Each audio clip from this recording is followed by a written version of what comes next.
Olá, você acompanha agora mais uma edição do Jornada. Todas as semanas fazemos uma viagem pelo Brasil com quadros e reportagens especiais sobre decisões e projetos da Justiça do Trabalho. No programa de hoje, uma reportagem especial sobre as funções dos sindicatos. No quadro Saúde e Segurança no Trabalho, vamos saber o que é a síndrome de burnout e como ela se desenvolve no ambiente laboral. Direto de Vitória, Tribunal Regional do Trabalho do Espírito Santo comemora 25 anos. E no quadro Trabalha Brasil, vamos conhecer uma profissão bem interessante, a de restaurador de carros antigos. Tudo isso e muito mais o nosso Jornada começa agora.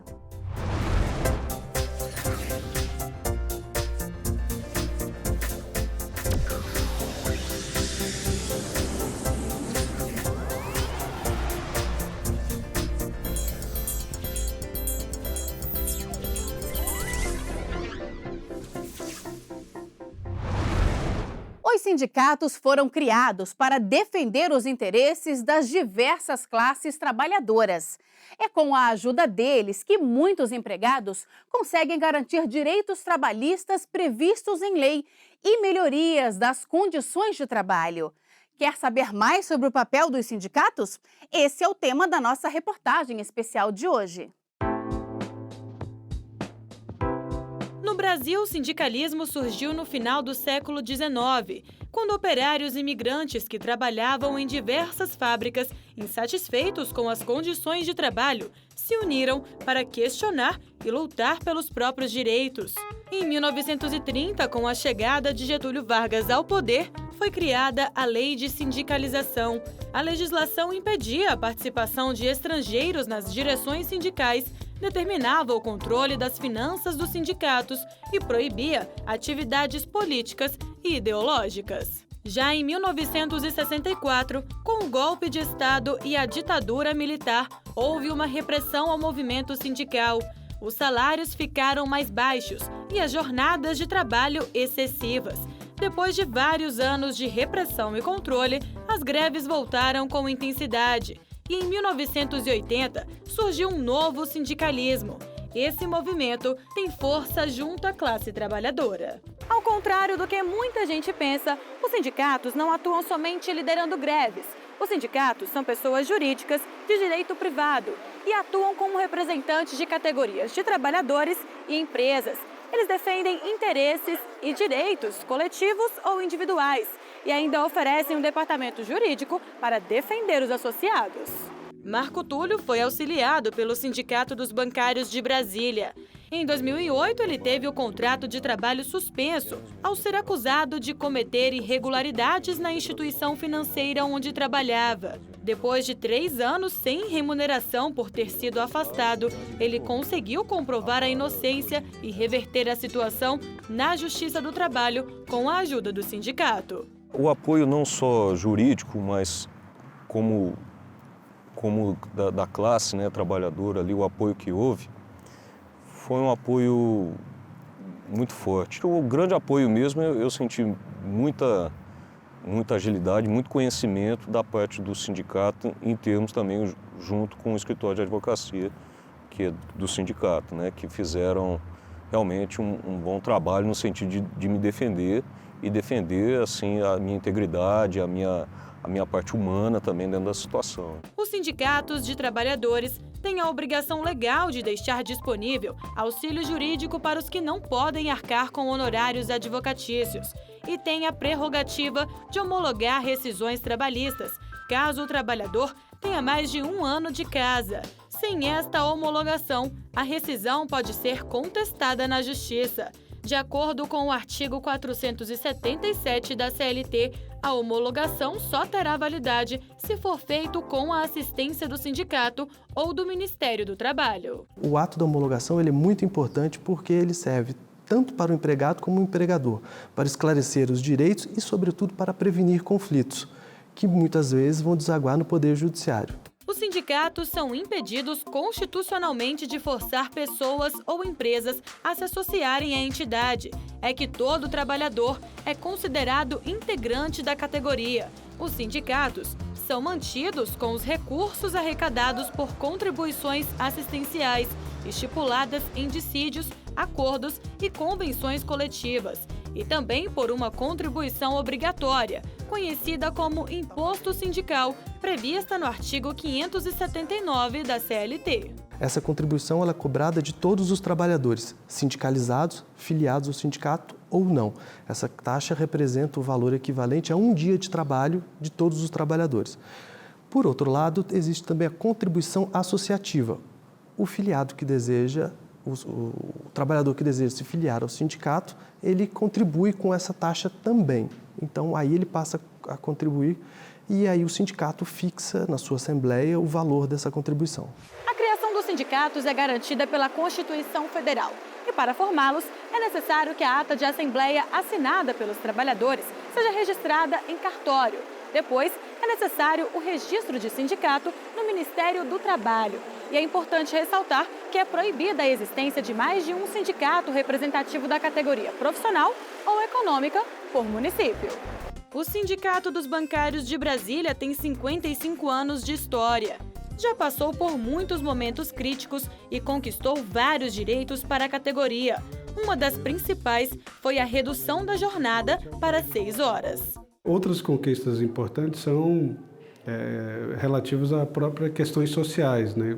Por exemplo, nós temos a pessoa que é afastada do trabalho, ela tem um complemento de salário, mesmo que o INSS demore ou que existe um teto do INSS. Quando do retorno ao trabalho, essa pessoa também tem a manutenção de salário por um tempo, né? Mesmo que ela seja retirada daquela função que ela exercia anteriormente. Então, essas são questões que parecem simples, né? Mas elas trazem um benefício muito grande. E não são só os trabalhadores que têm representantes sindicais. Também tem aqueles que ficam à frente das empresas.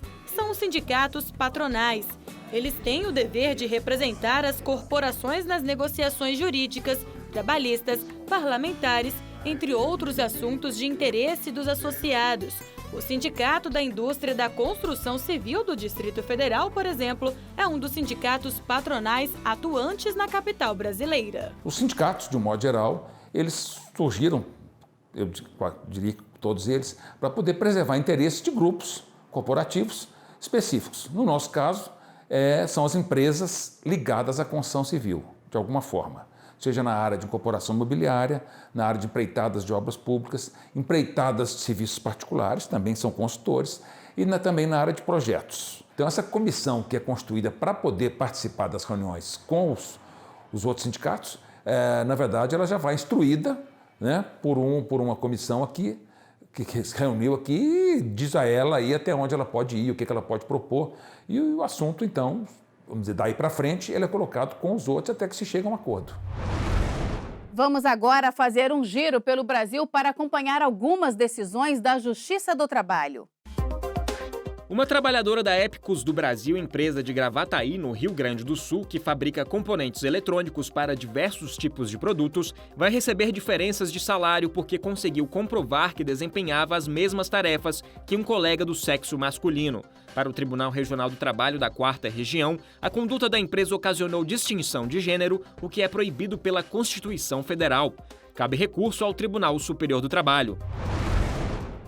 Um cobrador da estação Tubo de Curitiba, que passava frio no trabalho por ser obrigado a usar apenas o uniforme da empresa, vai receber R$ 7.000 de indenização por danos morais.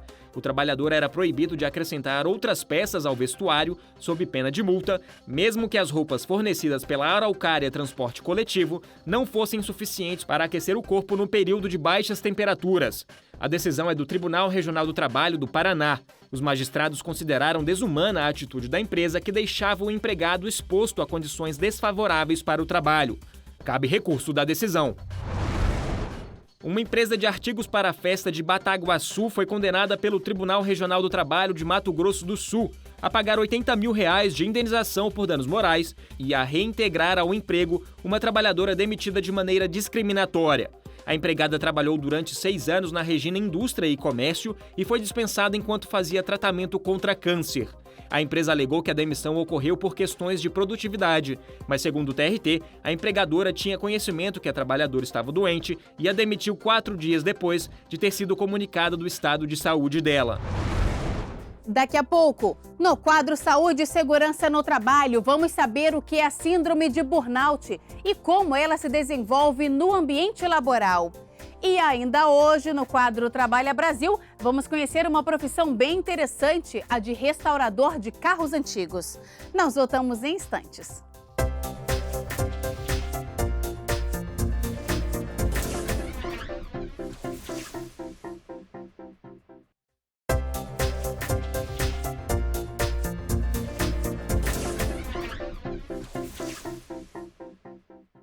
Chegou a hora do JT em Ação, com iniciativas da Justiça do Trabalho por todo o país. Estão abertas as inscrições para o seminário comemorativo dos 75 anos da Justiça do Trabalho e 70 anos do Tribunal Superior do Trabalho, que acontece nos dias 25 e 26 de agosto, no Rio de Janeiro. O objetivo do seminário é difundir novos temas jurídicos e promover a discussão de políticas públicas para fortalecer os canais de comunicação entre o Poder Judiciário e a sociedade brasileira. As inscrições podem ser feitas pelo endereço www.fgv.br/eventos. O Conselho Superior da Justiça do Trabalho lançou a campanha de divulgação para a 6ª Semana Nacional da Execução Trabalhista, que acontece de 19 a 23 de setembro. A campanha deste ano adota o slogan "A Justiça só é efetiva quando realizada por inteiro". O objetivo é promover o engajamento nacional da Justiça do Trabalho para solucionar processos com dívidas trabalhistas em fase de execução, ou seja, quando há condenação, mas o devedor não cumpre a decisão judicial. O material da campanha já pode ser acessado no site da Comissão Nacional de Efetividade da Execução Trabalhista, pelo endereço csjt.jus.br. Magistrados do TRT da Bahia levaram noções de cidadania aos alunos do Colégio Estadual Olímpio Franca, em Salvador. Acompanhados de 2 juízes, os jovens visitaram diversas unidades do Serviço Nacional de Aprendizagem Industrial, SENAI, e ainda tiveram noções de direito do trabalho. Eles aprenderam sobre assédio moral e sexual no ambiente de trabalho, exploração do trabalho infantil e trabalho doméstico. A síndrome de burnout ou doença do esgotamento profissional atinge cada vez mais pessoas. No ambiente laboral, essa doença pode se desenvolver facilmente. Veja como se prevenir e o que fazer para combater esse mal. Pressão para cumprir metas e prazos. Eficiência na entrega de resultados. Quanto mais rápido, melhor. Mas a produtividade exigida em algumas profissões pode resultar em estresse, cansaço, perda de interesse pelas atividades e uma ansiedade enorme pelo fim do expediente. Esses são alguns sintomas de um distúrbio psíquico conhecido como síndrome de burnout.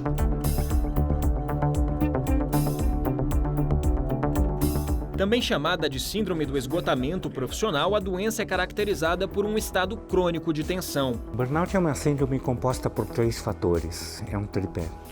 De um lado você tem exaustão emocional, do outro lado você tem despersonalização, que é a ideia de que você deixa de considerar o teu cliente como um sujeito, e por último o baixo envolvimento emocional. O que acontece fundamentalmente para que aconteça o burnout é o seguinte: você está num trabalho que te exaure emocionalmente, que você fica exausto emocionalmente. Isso dói. Quando dói, você tem 2 saídas. Ou você elimina simbolicamente o teu cliente, despersonalização, ou você elimina simbolicamente você mesmo, com baixo envolvimento. Então, pegando tipicamente o professor, ele deixa de considerar o aluno como um sujeito porque ele está sofrendo de exaustão emocional na relação com o aluno. Ou ele deixa de considerar ele mesmo como trabalhador, então ele não vai em reuniões, quando vai fica desenhando. Atualmente não, atualmente fica no celular fazendo joguinho, mas se envolve o mínimo possível com o trabalho. A síndrome tem afetado médicos, enfermeiros, auxiliares de enfermagem, entre outros do ramo da saúde, policiais e bombeiros, professores, assistentes sociais e até secretárias e vendedores. Todos podem apresentar um extremo cansaço físico e emocional, irritabilidade, mudanças bruscas de humor, ansiedade, baixa autoestima e, muitas vezes, um desligamento afetivo da profissão. O resultado do burnout é uma queda brutal de rendimento, de qualidade, de produtividade, por um lado, e por outro lado, um forte sofrimento, um forte sentimento de desgaste. Você fica querendo que as férias cheguem logo, que a jornada acabe o mais rápido possível, etc. Foi o que aconteceu com esta professora. Ela trabalha na Secretaria de Educação do Distrito Federal há 17 anos e se dedicava excessivamente às atividades do trabalho. A trabalhadora não conseguia entender o que estava acontecendo com ela mesma, pois estava sempre cansada e estressada com o trabalho. Há poucos anos foi diagnosticada com a síndrome de burnout, depois de uma série de afastamentos. Eu nunca tinha escutado falar sobre essa síndrome. Aí ele me explicou por alto, ele falou, olha, os sintomas eu não vou nem te falar porque é o que você tem. A gente olha para você e percebe que é o que você tem. Aí eu falei, nossa, e isso significa o quê? Tem cura, né? Que você já pensa logo que é algo grave, assim, de você ficar impossibilitada. Até mesmo porque anteriormente eu já havia tido câncer, então você se depara com outra doença, né? E ainda diz que não tem uma cura específica, só tratamentos à base de psicoterapia, medicação, atividades físicas, para melhorar mesmo a nossa autoestima e até mesmo para não engordar tanto, né? Porque a medicação, ela causa algumas alterações na gente. A família dá apoio e ajuda a Maria Goretti a comprar os remédios e custear o acompanhamento psicológico e psiquiátrico. Uma pesquisa encomendada pela Confederação Nacional dos Trabalhadores em Educação, feita por uma equipe multifuncional de Brasília, envolveu mais de 52 mil professores e outros profissionais da educação pelo Brasil, em cerca de 1.440 escolas. O estudo mostrou que de 35% a 40% destes trabalhadores têm a síndrome de burnout. E ainda que 92% já sentiram algum dos sintomas do distúrbio. Para o professor, é um cenário epidêmico. É uma síndrome que ocupa, que atinge um número expressivo de professores no país inteiro.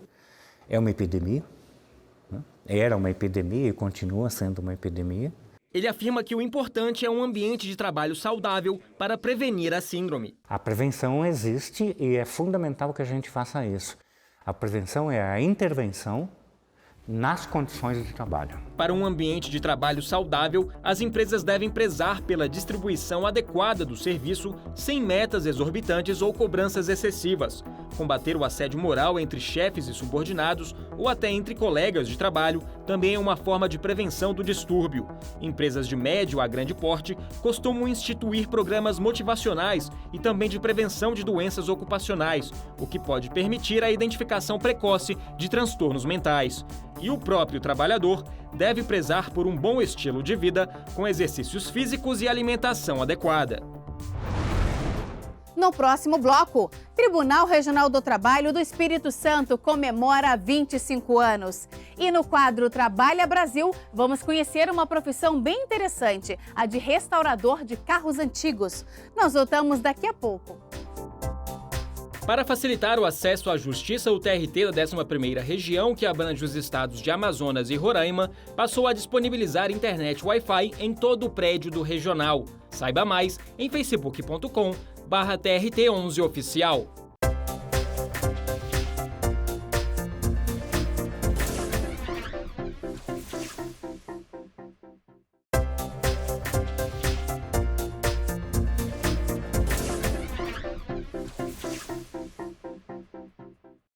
Vamos até Vitória, no Espírito Santo? Na capital capixaba fica localizada a sede do Tribunal Regional do Trabalho da 17ª Região, que completou 25 anos. O tribunal se modernizou e hoje conta com 24 varas do trabalho na capital e no interior. Veja só.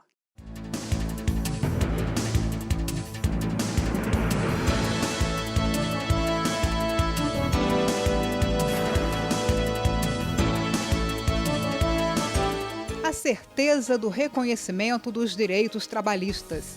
A possibilidade de patrão e empregado resolverem suas diferenças por meio de um acordo. Em caso de greve de trabalhadores, a garantia da manutenção dos serviços essenciais. Na resolução de todas essas questões está presente a atuação da Justiça do Trabalho do Espírito Santo.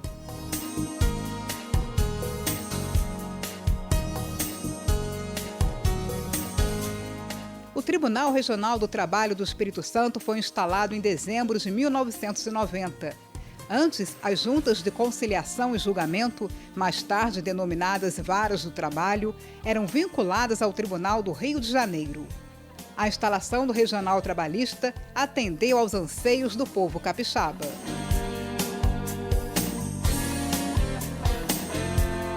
Com apenas 1 ano de funcionamento, recebeu mais de 6.000 processos.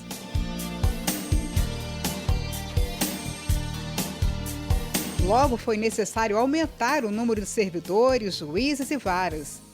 A Emenda Constitucional 45 de 2004 ampliou a competência dessa justiça especializada, que passou a julgar outras ações decorrentes da relação de emprego. Um exemplo são os acidentes de trabalho. Em pouco tempo, ficou claro que o tribunal precisava ampliar suas instalações. Após a etapa da fase de fundação, em 2011, o TRT deu início efetivamente à obra de construção de sua sede própria. Problemas técnicos causaram alguns atrasos, porém eles já foram solucionados e hoje a obra está em andamento. Atualmente, a Justiça do Trabalho Capixaba é formada por 24 varas do trabalho, sendo 14 localizadas na capital Vitória e 10 no interior, além de 3 postos avançados. No edifício sede são realizadas as sessões do Tribunal Pleno e das 3 turmas. O TRT é composto por 12 desembargadores, 55 juízes de primeiro grau e aproximadamente 1.000 servidores. E conta ainda com apoios de terceirizados, estagiários e mirins. Foram 25 anos de muito trabalho e mudanças. Um símbolo desse progresso é a substituição dos autos de papel pelo processo judicial eletrônico, o PJE. Hoje, no quadro Trabalha Brasil, vamos conhecer uma profissão bem inusitada, a de restaurador de carros antigos. O trabalho exige tempo e dedicação e clientes não faltam. Tem até fila de espera para deixar o carango novinho em folha. Veja só. O primeiro veículo motorizado a ser produzido para o comércio foi um carro com apenas 3 rodas em 1885 na Alemanha. Já no Brasil, na década de 1930, fábricas estrangeiras colocaram linhas de montagem no país, mas somente em 1956, durante o governo de Juscelino Kubitschek, que as multinacionais começaram a montar os automóveis, como caminhões e os carros de passeio. De lá para cá, muita coisa mudou e os veículos foram cada vez mais modernizados. Mas muita gente continuou com a paixão pelos modelos antigos. E para os amantes desses clássicos, existe um clube chamado Veteran Car Brasília. O clube foi criado em 1983. Nós preservamos automóveis para que a gente tenha em memória todas essas evoluções. Cada passo evolutivo na indústria automobilística, nós procuramos contar. Nosso clube tem um ideal de termos veículos até 30 anos considerados antigos, veículos antigos, para que possamos ter essa história bem contada. E para que esses veículos chegassem a esse estado impecável, foi preciso muito trabalho. Além de exposição de carros antigos, aqui também existe um ateliê de restauração, que busca reformar os veículos com as características originais. Nós temos profissionais formados muitos aqui neste ambiente, através de troca de ideias com outros profissionais, trazemos isso de fora da cidade, mostrando a eles como deve ser feito, e nós reformamos alguns carros. Alguns veículos são totalmente reformados. A reforma neste espaço de excelência que temos, ele é tão interessante que somos premiados em encontros fora da cidade. Água de Lindóia é um grande encontro, São Paulo, Rio de Janeiro, premiados pela excelência e pelo cuidado na preservação de cada detalhe. Busca-se os detalhes mínimos, aquilo que faz a diferença através de catálogo, através de trocas de ideias, enfim, uma pesquisa de como era o carro na época e preservamos aqui. Nós temos profissionais que o fazem com esse cuidado. O trabalho aqui não para. O ateliê está sempre recebendo veículos antigos para restauração. Para vocês terem uma ideia, a demanda é tão grande que existe até fila de espera para a reforma de veículos. Para passar pela reforma, a primeira etapa é a lanternagem. Carros que chegam nesse estado são totalmente transformados. O Eurípides trabalha aqui há cerca de 25 anos e é o responsável por essa fase. E como é feita essa restauração? Vocês trocam a peça, criam outra peça? Como é feito? A gente compra a chapa lá no Gravia, faz os vincos, vai desenhando na mão. Aí quando tiver no ponto do alinhamento aqui, a gente encaixa e solda. Né? Tudo um trabalho artesanal. Né? E depois que a lataria está pronta, é hora de ir para a pintura. A gente usa pistola, usa lixa. A gente começa mais pela parte de fora, né? Depois começa a mexer por dentro. A gente desmonta e começa a mexer por dentro. Os próximos passos são montagem, tapeçaria e mecânica. Esse veículo aqui, o senhor está mexendo o que nele? Essa é uma mecânica geral. Suspensão, direção, freio, parte de motor, parte de câmbio. Foi todo desmontado para fazer a pintura, né? Foi desmontar a pintura. Aí, como foi pintado, as peças foram recondicionadas e está sendo montada, né? E aí, quanto tempo mais ou menos que o senhor demora para fazer a restauração desse veículo aqui? Assim, de montagem mecânica, uns 4 meses, né? É porque não trabalha só num carro, não tem como trabalhar só num carro direto. Então, nesse período de 4 meses dá para fazer. Um trabalho demorado, que dura meses, mas que vale todo o esforço e dedicação. Muitos desses veículos já foram até premiados em exposições nacionais. Nosso ateliê de restauração ele é muito apreciado, muito elogiado, porque conseguimos fazer sempre bons trabalhos. Na última exposição em Águas de Lindóia, que é um dos maiores eventos, 700 carros, entre veículos, entre motos, carros, bicicletas, tudo mais, caminhões, essas coisas todas, de 700 a 800, com público de 200 mil pessoas, tivemos 3 veículos escolhidos como os melhores da sua época. Todos eles fizeram, de alguma forma, parte da história, como este aqui, que foi reformado pela filha do dono para que ficasse permanentemente na exposição. Essa F100 foi comprada em Brasília, na época da construção, do início da construção de Brasília, por um arquiteto, João Figueira Limas. Trabalhou com Oscar Niemeyer, trabalhou com essa caminhonete na construção, participou de várias grandes obras dessa cidade, nunca saiu daqui. A filha, querendo preservar esta relíquia para o pai, a reformou aqui no clube, fez a reforma no nosso ateliê de restauração.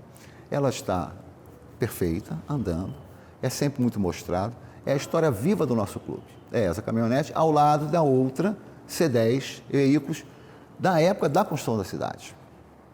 Esses veículos marcam muito o nosso clube, porque eles participaram da construção como os carros normais.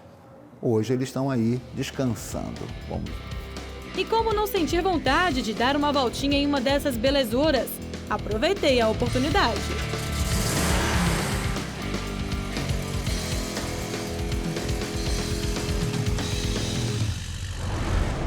E o Jornada de hoje termina aqui. Muito obrigada pela companhia e até o próximo programa. Tchau!